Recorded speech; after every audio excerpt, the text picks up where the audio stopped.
Hello, class 6th. We were doing chapter number 14, water, and now we are going to start with our topic water cycle. So let's start. Water cycle में क्या है बेटा?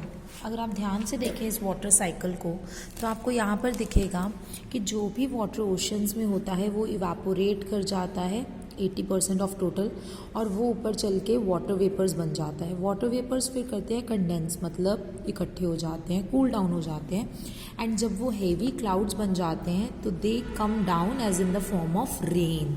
तो उसको हम प्रेस्पिरेशन बोलते हैं, जिसमें रेन, स्नो या कुछ भी और बन सकता है. तो माउंटेन्स में वो स्नो की तरह होंगे, लेक्स में वो रेन के फॉर्म में, वाटर की फॉर्म में आएंगे.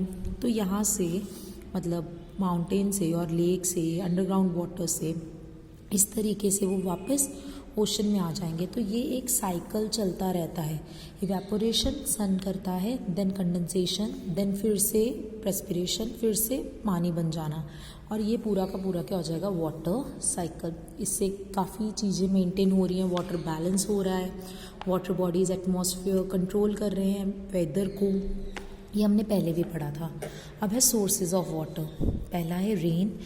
As you have learn, water vapours जो है एटमॉस्फेयर में वो कंडेंस करते हैं, राइट? तो क्लाउड बनता है और फिर वो फॉल करते हैं down in the form of rain, जो कि वाटर साइकिल का एक पार्ट था.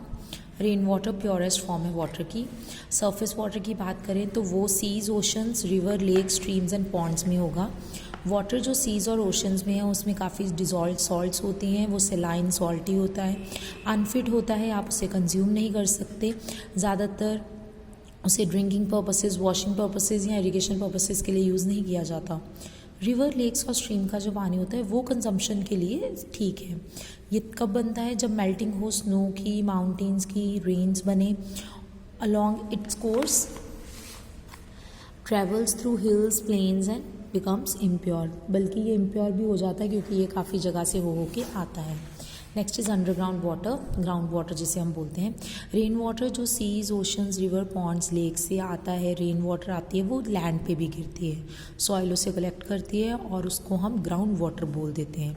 अब जितना भी लेवल वाटर का ग्राउंड में है उसे हम वाटर टेबल बोलेंगे. ओके. ग्राउंड वाटर जो है वो वेल्स में पाया जाएगा, स्प्रिंग्स में पाया जाएगा. ये कंजप्शन के लिए बहुत अच्छा है. वेल वाटर जो है एक पूल होता है वाटर का, जो हम जब रॉक्स को डिग करते हैं, जब सॉइल को डिग करते हैं तो हम इम्प्रीवियस लेयर पे पहुंचते हैं. यहाँ पर लिखा था इम्प्रीवियस लेयर. ये वो लेयर है जहाँ से नीचे और पानी नहीं जा रहा. ओके. तो वहाँ पर वेल वाटर बन जाता है. वाटर जो प्रेशर के साथ बाहर निकले इन द फॉर्म ऑफ स्प्रिंग, तो उसे हम बोलते हैं स्प्रिंग वाटर. ग्राउंड वाटर जो है उसको हम हैंड पम्प्स, ट्यूब वेल्स से बाहर निकाल सकते हैं. जिन एरिया में ये कम होता है या वेजिटेशन ही नहीं होती तो वहाँ पर वाटर लेवल भी कम हो जाता है, क्योंकि ये सॉइल वगैरह में अंदर तक जाएगा. ओके. तो अवेलेबिलिटी ऑफ ग्राउंड वाटर बहुत ज़्यादा इफेक्ट हो जाएगी. Next is droughts and floods. Droughts का मतलब होता है पानी नहीं होना, फ्लड्स का मतलब है बहुत ज़्यादा हो जाना. समझ रहे हो? ड्रॉट्स, हम रेन वाटर पे डिपेंड करते हैं अपनी नीड्स के लिए. यस. हमारी जो कंट्री है, रेन्स वहाँ पर सीजनली होती हैं, हर रोज़ नहीं हो रही, सीज़न वाइज होती हैं. Most of the part rains जो हैं हॉट समर्स में होती हैं. एग्रीकल्चर जो है वो ज़्यादातर रेन्स पे डिपेंड करती हैं. एज जब भी चेंज होती है रेनफॉल तो फार्मिंग के ऊपर भी इफेक्ट पड़ेगा. जहाँ कोई भी रेनफॉल नहीं होगी या कम रेनफॉल होगी तो उनकी डे टू डे लाइफ पर भी इफ़ेक्ट पड़ेगा. जब कभी शॉर्टेज हो जाए ड्रिंकिंग वाटर की, क्रॉप्स ना हो क्योंकि बारिश नहीं हो रही, लाइफ स्टॉक्स नहीं हो रहा प्रॉपरली, उनके ऊपर भी इफ़ेक्ट पड़ेगा. अगर किसी रीजन में एडुकेट रेनफॉल नहीं आ रहा उसे हम ड्राउट बोलते हैं. ड्राउट कंडीशन में लैंड ड्राई कर जाती है, जैसे ये देख रहे हो आप. यहाँ पानी नहीं होता, पॉसिबल नहीं हो पाता आप क्रॉप्स ग्रो कर पाओ.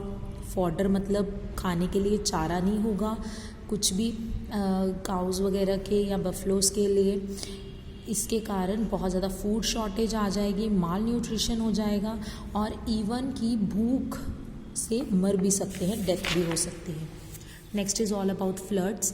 फ्लड्स मतलब बहुत ज़्यादा, टू मच रेन जो है वो भी अनफेवरेबल है. नहीं ड्राउट, बहुत ज़्यादा फ्लड्स. एक्सेसिव रेन अगर किसी रीजन में आ जाए तो वहाँ पर लेक्स एंड रिवर्स में बहुत पानी इकट्ठा हो जाएगा. रिवर्स जो है उनमें सारा फ्लड आ जाएगा। कोस्टल एरियाज़ में ज़्यादातर फ्लडिंग जो है वो साइक्लोन से आती है।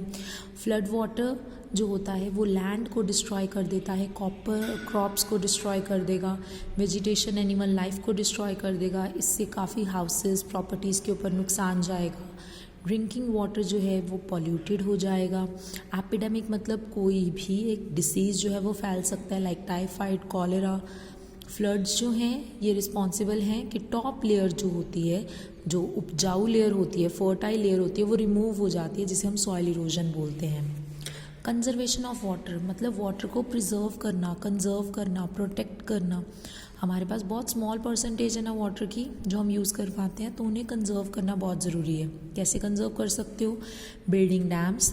डैम एक ऐसा स्ट्रक्चर होता है बेटा जहाँ पर पानी को हम ब्लॉक कर लेते हैं, रोक लेते हैं, और ये पानी बाद में हम आगे इरिगेशन में मतलब खेती बाड़ी में क्रॉप्स को देने के लिए या स्टोरेज के लिए काम करते हैं। बिल्डिंग अ डैम जो है ये दोनों में काम करेगा। ड्राउट में अगर पानी नहीं है तो यहाँ से आएगा, फ्लड में अगर पानी बहुत ज़्यादा तो यहाँ आके स्टोर होगा।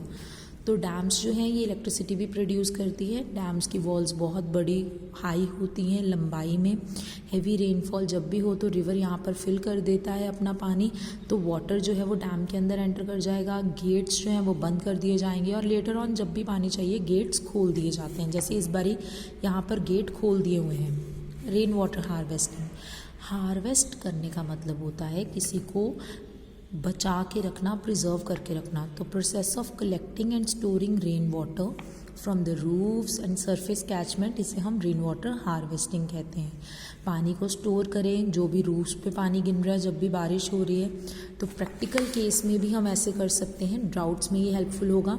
अगर आप रूफ टॉप से कर रहे हैं तो उसे आप roof top rain water harvesting बोलेंगे। इसमें क्या होता है, हम रूफ टॉप से जितना भी पानी कलेक्ट कर रहे हैं उसे पॉन्ड्स या किसी वेसल में अंडरग्राउंड टैंक्स में स्टोर कर लेते हैं, जो काफ़ी दिनों तक या काफ़ी लंबे पीरियड तक रह सकता है। स्टोर्ड रेन वाटर जो है फिर उसे हम यूज़ करते हैं काफ़ी और चीज़ों के लिए, बट उन्हें पहले ट्रीट करना होगा, साफ़ करना होगा, क्योंकि उसमें बर्ड के फीसेस हो सकते हैं, केमिकल्स, पॉल्यूटेंट्स हो सकते हैं, तो उन्हें रिमूव करना बहुत ज़रूरी है। आप वाटर पोल्यूशन को प्रिवेंट कैसे कर सकते हैं? अनदर मेथड जो कंजर्व करने का है वो है कि पॉल्यूशन ही ना होने दो ना। इंस्टेड ऑफ थ्रोइंग गार्बेज या केमिकल्स वाटर बॉडीज़ में, उन्हें ट्रीट किया जाए, रिसाइकल किया जाए गार्बेज को। पॉल्यूटेड वाटर जो है वो हमारे लिए या एक्वेटिक लाइफ के लिए बहुत गंदा है, तो उन्हें कंज्यूम हम नहीं कर सकते। तो इसलिए हमें इन्हें क्या करना पड़ेगा? प्रिजर्व करना पड़ेगा। इसके साथ ही आपका ये चैप्टर कंप्लीट हो जाएगा। And you have to learn about key notes to remember and key terms. Okay, and I hope so ये चैप्टर अब आपको क्लियर है।